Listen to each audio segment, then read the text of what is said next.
ल हेर्नुहोस् साथीहरू, होमवर्क गर भन्दाखेरि मलाई स्कुल नपठाउनु भन्यो। अनि त्यो साथ तिमी स्कुल नगई काम गर त नि भनेको त। यो घाममा अहिले कति बज्यो? 3:12 गयो दिउँसोको। उहाँ झारू खोल्न गएको। ल पढ्नको दुःखले साँच्चै स्कुल नपढ्ने नै हो? काम गर्ने हो?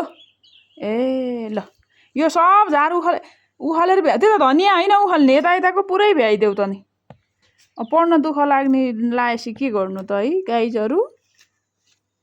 ल अब यति गरेपछि भएन त, पढ्नै परेन।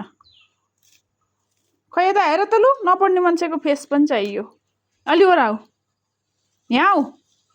पहिला एउटा कुरा भन, फेरि बाल शोषण भयो भन्लान्। यता हेर, तिम्रो आफ्नो रहरले हो नि काम गरेको? किन गरेको रे काम? स्कुल जान पर्छ भनेर कि मामुले जबरजस्ती पठाएको काम गर्न? तिम्रो रहरले हो? ल ठिक छ।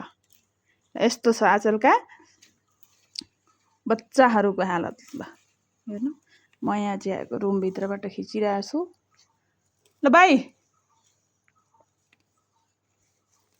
कति छन् गर्छिन्। किराकारी नि हुनसक्छ है, फेरि तँ आफूले ख्याल गर्ने हो। काम गर्दै गर्दा त जे पनि हुनसक्छ। एक्सिडेन्ट हुन्छ, काँडा हुन्छ, थकाइ लाग्छ, पसिना आउँछ। काम गर्न त गाह्रो छ नि।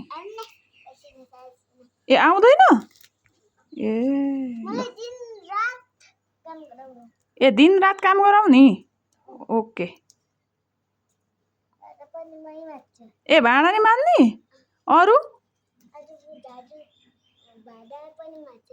भाँडा मान्ने? ए ल यस्तो छ अवस्था। Okay okay okay. लु बाई। स्कुल चाहिँ नजाने? तँ कसलाई दिने हो त नि झोला?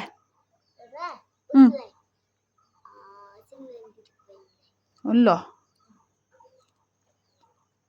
बाई।